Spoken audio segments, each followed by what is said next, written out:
What's going on, everybody? We are back and better than ever. And of course, we had Locked on Syracuse yesterday, but now we've got a new host, Locked on Canes. I think it's Locked on Miami. Whatever it is, we know that it's going to be a good time. Alex Donno is here to join the show. He's going to talk to me about all things that are going down in Coral Gables. I think that Miami might have a shot. I've been hyping up Tyler Van Dyke all preseason. So I'm just saying it could be Miami's turn, or could it be for Miami basketball?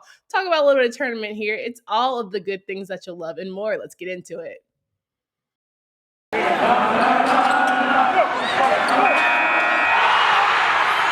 are Locked On ACC, your daily podcast on the Atlantic Coast Conference. Part of the Locked On Podcast Network, your team every day.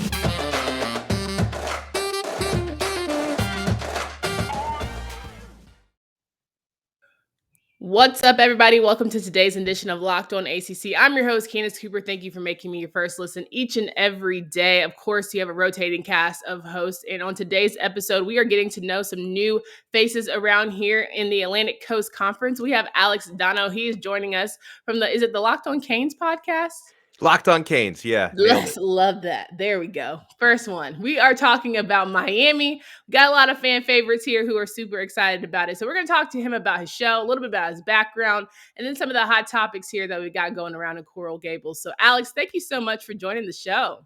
Oh, thank you for having me. And it's a good time to cover Miami because all the Hurricanes fans are getting a little cocky. I'm not gonna lie to you, right? With all the coaching upgrades, transfer portal, NIL, like the Hurricanes fans have gotten very loud over the last couple months.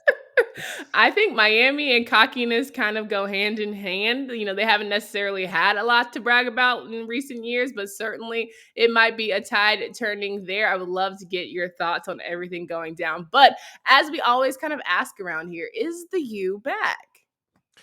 Oh, I think they're on the way back. I mean, that's Okay. I can't sit here and tell you they're back when Okay. we've had exciting off seasons before. I don't know if I can remember one, at least not in the last 20 years, that was this exciting, but Yes. I guarantee you, because I know we got the Florida State fans watching this as well. And if I sit here and I tell you Miami's back and then Miami goes 7-5 next year, they're going to turn that into a meme. So they're on the way back. That's fair enough. Now, let's get into a little bit of you and then, of course, to those Miami hot topics. I want to know how you started your love for the Miami Hurricanes. Miami's in my blood. I didn't have much of a choice. Yeah. My father is an alum and a University of Miami professor, also grew up in the community. And growing up in the 80s and 90s, it was hard not to be a Miami fan. I mean, I grew up with some kids who had very deep Florida and Florida State ties who resisted the temptation, but Miami, the Hurricanes, it's like Miami had two pro teams in the 80s and 90s, right? Because everyone was hyped about Dan Marino and everyone was hyped about the Canes who were actually winning titles. So the family connections and just the community roots, it was hard not to be a Miami fan. That is so awesome. What was your dad teaching at Miami? Stuff that I'm not very good at, being math, Oh, statistics. Yeah. right. I do not. Me and math, as long as I can count my numbers and my money, I'm good. But after that, when you start adding letters into that bad boy, it gets a little dicey for me, you know? Yeah, I haven't met too many people who are into broadcasting who were good at math. So we all, we're like a support group. 100% agree. And so you have Miami in your blood, and then you decided to cover the team, and you've been through the highs and lows. What have you really just enjoyed about covering Miami? Yeah, I've enjoyed really the community, and I've enjoyed meeting so many amazing student athletes and so many coaches over the years, right? Because even though, you talked about it a little bit, like this has not been the Miami team that I grew up with when they were winning titles, right? I mean, usually Miami the hype has been like way up at a 10, and the actual delivery has been like a 5 or 6.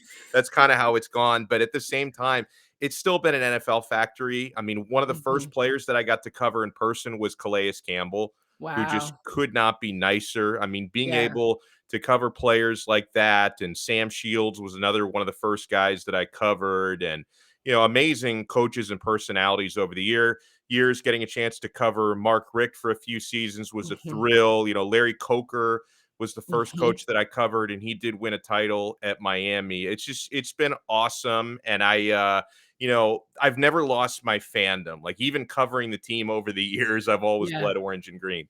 100%. And now listen, I am a Carolina grad. And so I will say that when it comes to sports like basketball, as you know, we're a little bit spoiled. So we're very hard on the team. Like I don't know how to be easygoing, rooting for. I give them that tough love. So whenever we have to do a crossover episode, just know I will talk a lot of junk, probably about Carolina the most. But curious your style. Are you very hard on the Canes or are you trying to give them that tough love approach? Yeah, I'm hard on the Canes for sure.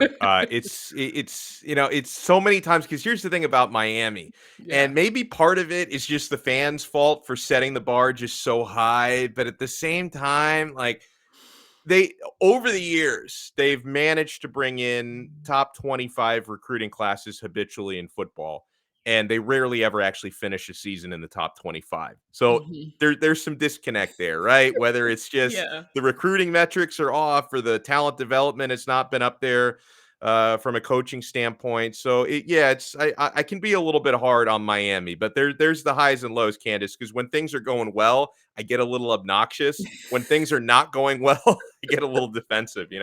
Listen, welcome to the world of college sports. Is there a particular sport that you just love the most, whether it's football, basketball, hell, it could be swimming, whatever it is? Have you always just had a fiend for one of them or more? Yeah, I mean, my favorite sports, I mean, football, and I love soccer. Okay. Miami has a women's soccer team, which I enjoy, and I got a chance to call a couple of their games when I was doing student broadcasting back in the day. They don't Mhm. have a men's team. It'd be awesome if they did, but the women's team is great. I'm a basketball fan as well, and that, like, when I was at school in Miami was when they made the jump from the Big East to the ACC, and I just felt Mhm. like, especially at that time, because the ACC was so good. This Yeah. was right around '04, I think, when Miami got into the ACC, and I got a chance to watch, Duke come to town and Carolina come to town, and Mhm. and that really upped my college basketball fandom as well. But football's Yeah. still number one for me. No doubt about it. So you enjoyed this past March for Miami basketball. That was fun for you, huh? Yeah, and it was a pleasant surprise, right? Yeah. Because like I knew that team had something because they had a Mhm. really steady regular season and the guard play was so good. But at the same time, when so many people doubt your team, you start to kind of wonder, do they know something? Like, am I in this Miami bubble? Because like every game they played in the tournament, they were underdogs and they were expected to lose. They get all the way to the Elite Eight. So I think Yeah. it's a testament to Jim Larinaga's coaching. I mean, Yeah. Miami's really, really lucky to have that guy because you ended up having a team that had virtually no interior depth, but so many excellent guards. Very little depth on the team in general, but the guard play was so strong, Candace, and they just didn't turn the basketball over, and so Yeah. they were able to win some games they weren't supposed to win because For of that. sure. And that's actually that Elite Eight run that Miami just had. That's the deepest run in school history. Right? Yeah. I mean, Yeah. Miami, they've had some decent basketball teams over the years. Not really a basketball tradition, but For Elite sure. Eight for them was a big deal. Yeah, listen, Cam McGusty and Isaiah Wong were two of my favorites throughout the season. And I said Isaiah Wong can battle with the best of them and arguably one of the best point guards when he wants to be. Now, when he doesn't, whole nother story, a whole nother Isaiah. But when he was on, he is better than the best of them. So it was certainly fun to see, especially just for, Locked On ACC getting to cover ACC teams throughout the tournament and a lot of surprises, a lot of stress again as a Carolina grad, but overall a good experience for sure. Before we get into some football talk, because I know that's your favorite, I'm going to ask you about Manny Diaz because I'm pretty sure that's going to be the hottest take of the day. I want to remind folks about our partner that has a new product that I literally use every single day. Our friends with Athletic Greens. I started taking AG1 because personally, I'm always looking to get right for the new year. Summertime is here. I like to make sure that my digestion, my energy, my everything else is right. So why not try some AG1? Has a lot of great benefits. A few healthy facts. It's a lifestyle friendly, whether you eat keto, paleo, vegan, dairy free, or gluten free. It has really good stuff for you. Tons of people take some kind of multivitamin, and it's important to choose one with high quality ingredients that your body actually absorbs. AG1 is a small micro habit with big benefits. It's one thing you can do every single day to take care of yourself and make yourself great. Right now, it's time to reclaim your health and arm your immune system with convenient daily nutrition. It's just one scoop in a cup every single day. That's it. No need for a million different pills and supplements to look out for your health. To make it easy, Athletic Greens is going to give you a free 1-year supply of immune supporting vitamin D and 5 free travel packs with your first purchase. All you have to do is visit athleticgreens.com/college. Again, that's athleticgreens.com/college to take ownership of your health and pick up Ultimate Daily Nutritional Insurance. So we're rocking and rolling here with my friend Alex Donno, the new host of the Locked On Canes podcast, where you can find all things Miami Hurricanes athletics each and every day. He is clearly a local expert, so he knows all of the good stuff. He knows all the inside scoop and maybe some of the great stories. One great story that we saw here this past season was of Manny Diaz. I want to get into football already. I was rooting for Manny. Can't even hold you, Alex. I was rooting for him, but he let me down. I wanted him to succeed. I liked the whole homegrown story, but at the end of the day, when you start losing the culture, the vibe of Miami, it's just time. And I think for how they let him go was terrible. But I will say what they got in return, it ain't a bad gig. How are your thoughts about Manny's departure and the new intro of Mr. Cristobal? Well, with Diaz, I thought he lost his identity a little bit. Way better defensive coordinator than he was a head coach because, when he took over the head coaching duties, his original defensive coordinator that he handpicked, Blake Baker, was not getting the results. Miami was giving up way too many points. The tackling was poor. After the first couple of years, Diaz actually made the very tough decision because he and Baker were personal friends. He let Baker go, and then he took over the defensive play calling for himself. Now, there's different theories on why he did that. Was that just a budgetary thing because they just wouldn't give him the money to go out there and try to recruit a defensive play caller? Unconfirmed, maybe. Was that just Diaz saying, you know what?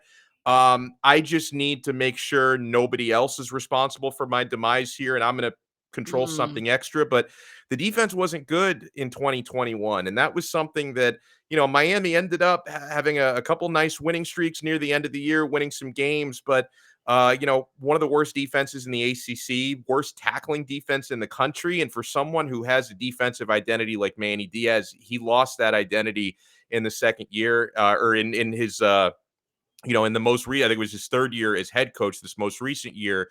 And I think that's one of the big things that ultimately led to him getting let go. I think the other part of the reality is, and I mentioned, maybe there wasn't the budget for him to go out and try to recruit a defensive coordinator.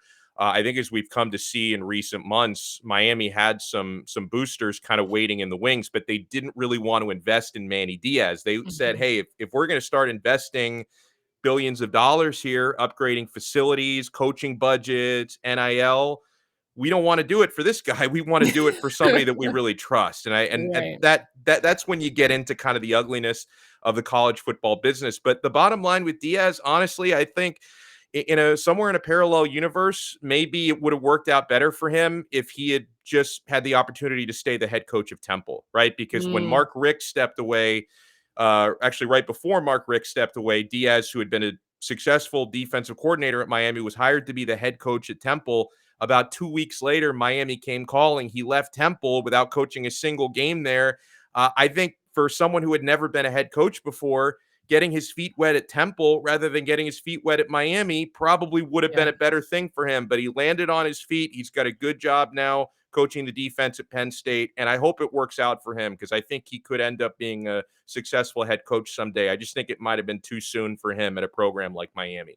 Yeah, 100%. Because, like you said, as a fan, there's a lot of pressure. You want goodness and greatness. You want to bring back the Miami of old. But one thing I think people just don't realize is there is an extreme difference between a defensive coordinator and a head coach. By way of head coach, you got to kiss babies, right? You got to make sure everyone's doing the right thing. You got to sit in these meetings and all this head coach responsibility that a lot of guys who are really into the sport or really into just the X's and O's don't want to have to do, right? But you have to plan it in your schedule. So I think when you talk about identity, that's something that I think Diaz struggled with in trying to make sure everyone was pleased and all of saying all the right things to all the right people. It gets taxing after a while. Now he can go be defensive coordinator, have his little weekly meeting, but really get into his players and hopefully be successful, with the Nittany Lions. But new era is here, and Mario Cristobal is ready to roll. And I feel like you're just getting a very great coaching regime down there in Coral Gables. Can you talk a little bit about them and what you're most excited about? Well, the first thing that jumped out at me was in back in December when Cristobal was officially introduced as the Miami head coach. 20 minutes after he was done introducing himself to the media down here, he was wearing the same suit and he was down at Miami Central High School recruiting. Like, didn't Mhm. waste a second. And I think that's the Cristobal work ethic. I mean, he's such a proven accomplished recruiter, and we're already seeing dividends. I think out of all the transfer portal eligible players who have visited Miami, I think all but one of them who visited have ended up choosing Miami to come in the portal. He was able to, on very short notice, Yeah. salvage a solid recruiting class because he took over just a matter of, I think, a couple weeks before early National Signing Day, and then was able to flip some players in late National Signing Day as well. So that's the big thing because, you go back to kind of the golden era of Miami football. It was a turnkey operation because it was a lot easier in the 80s and 90s to convince the really great South Florida based high school players to stay home. The Mhm. secret's out, right? I mean, Alabama, Clemson, Florida State, Florida, even Oregon, when Yeah. Cristobal was there, was coming in, poaching a lot of the players. So you have to work a lot harder to keep those players home. So recruiting is number one. He's tireless with that. And then the other thing, you mentioned it, the coaching regime. He's putting together a big league coaching staff. And, Mhm. a big part of that is being given the budget to do it because you're Yeah. not going to have somebody like Charlie Strong coaching your linebackers if you don't have a Right. big budget. And they were able to convince Josh Gaddis to leave Michigan to take the same job to become Miami's offensive coordinator. I really like Kevin Steele, the defensive coordinator. He's got a lot of experience and has had some big time assistant coaching jobs in the SEC, has been a head coach before. This is not the sort of staff that Miami is accustomed to having. I mean, Miami has usually, even when they've tried to get kind of a bigger name head coach, like it was a big deal when they hired Mark Richt 6 years ago. That was like a big investment. But then the assistant coaching staff was kind of on a shoestring budget. That's Mhm. that's not the way that they're doing it anymore. And then I think the Yeah. big hope for me, Candace, would be, and I talked about this a little bit earlier, the disconnect between recruiting and talent development. I've got to hope that with a better quality of coaching staff, you're going to develop that talent better when they come in. When you have somebody like Charlie Strong coaching your linebackers and Frank Ponce coaching your quarterbacks, I think you're going to be able to get a little something extra out of these players. No doubt about that. And one point you hit on when it comes to recruiting, one thing that certainly helps matters when it comes to recruiting is NIL and passing that money. And you talk about the golden era, maybe that was a little more out in the open, flashy. You could do whatever. You got turnover train action, which I think they did away with, but that's fine.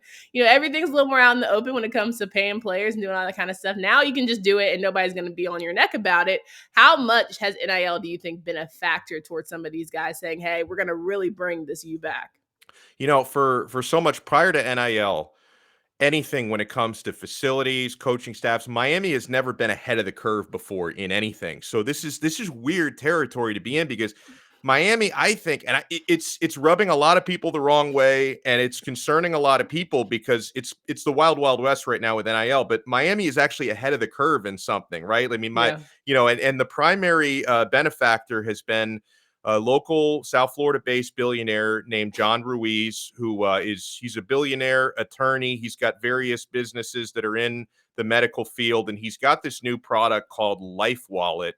And Wow. he has committed, I think he announced back in January that they were committing $10 million just to NILs. And it's not only football, Mhm. basketball, a lot of women's sports. They've got players that they're sponsoring. So they're trying to spread the money around. But Sure. obviously, a lot of the big money is going to football and basketball. I don't even think they're done distributing this $10 million yet that they've allocated. But it's really surprising a lot of folks because, again, like we're not really used to Miami being ahead of the curve. Usually when everybody's facilities are getting better, Miami's kind of the last one to do it, and they're playing catch up. When people are hiring more expensive assistant coaches, Miami plays catch up. They're the last ones to do it. But with this NIL stuff, Miami hit the ground running, and I'm curious to see where this goes because I think Yeah. a lot of big time, business people who support other programs are saying we got to catch up with what the Ruizes are doing in Miami. Yeah, listen, I would love to have a billionaire friend, that's for dang sure. And if I could go back to college, I absolutely would. But there's plenty of time to get some money potentially for all of our friends who are trying to get in on this football season that is going to turn out to be pretty exciting if you are sticking around the ACC. That's why you should tap into betonline.net, their source for number one source that is for all of your betting stats and sports information. Find all of the latest sports developments, leagues, reviews, and news, including this year's basketball playoffs and the start of Major League Baseball. BetOnline is your continued source for all of your sport wagering information, from live betting to playoffs, esports, and more. Head to the website today or use your mobile device to learn more about the trends in action. BetOnline is where the game starts.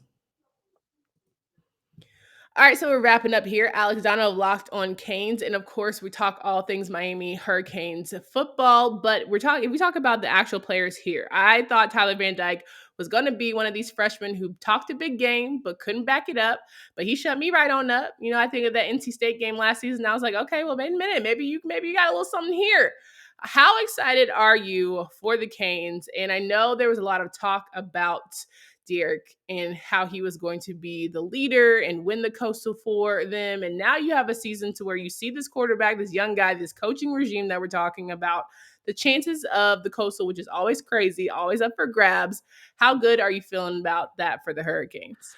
I'm feeling good about that, and I'm feeling great about TVD. Tyler Van Dyke shut me up as well because last year, honestly, I thought Jake Garcia, the other freshman quarterback, I thought he was better than Tyler Okay. Van Dyke. So when De'Aaron King picked up his injury last year, it took a couple games to figure out, is TVD or is Garcia the guy? Garcia actually got hurt and just cleared the runway for TVD, and then he was amazing. And so far, like, he had a really good spring. So I'm hopeful that the freshman season wasn't a flash in the pan for him, because he seems to be doing and saying all the right things to pick up where he left off last year and to get even better.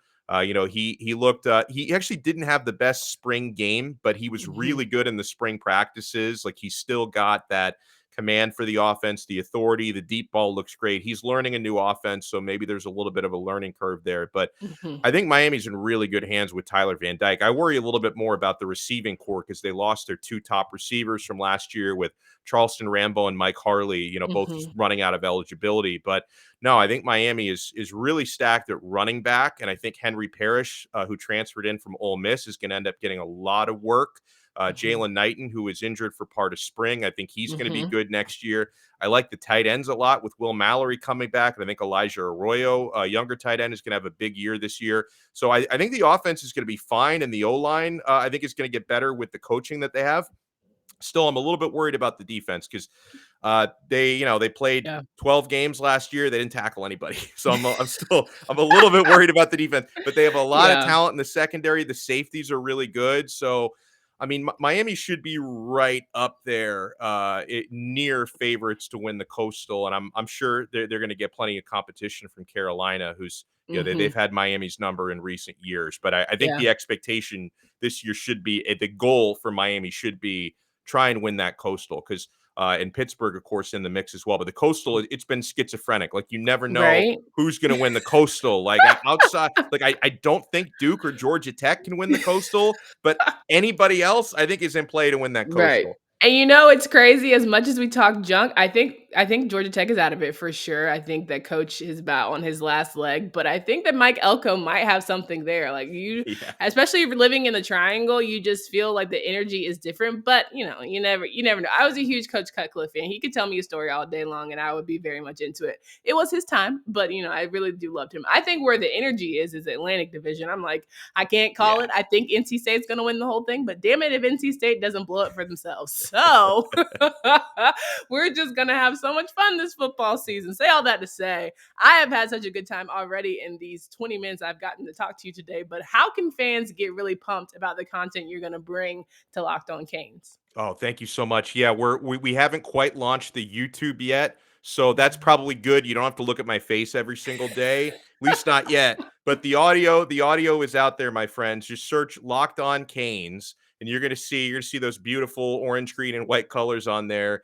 Apple Podcasts, Spotify, wherever you get your pods. Of course, you guys know this from Locked On. You great listeners and viewers out there. We put out an episode every single day. We've been talking a lot of recruiting this week. Actually, on Wednesday's episode, I'm going to be talking to an attorney to kind of clarify the NIL stuff. Like, I'm going to ask him straight up, do you think Miami is playing with fire here? And I don't know what he's going to say. I'll see what kind of an answer he gives me, but we're going to dive into it. That's really great because I mean, it truly is the Wild Wild West right now. There's no legislation, there's no regulation, and it's breaking news that Mark Emmert has decided to step down. So the NCAA is up for grabs. I'm pretty much like, all right, it's been time, but that's another story for another. We could have a whole conversation about the NCAA, truly.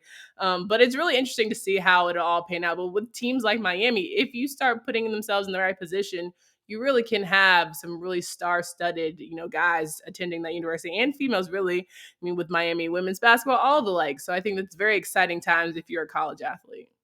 Yeah, totally. It's going to be a lot of fun. I mean, Miami this year in every sport, it's going to be a roller coaster. Yeah, no doubt about it. Well, I appreciate you letting everyone know where they can find you guys. Come back tomorrow. We'll have some of the usual goobers giving us updates on their programs, and then we'll make sure that we get you tapped in for what should be a really good Freestyle Friday with Drizzy Drake. So for Candace Cooper and Alex Donno, until next time.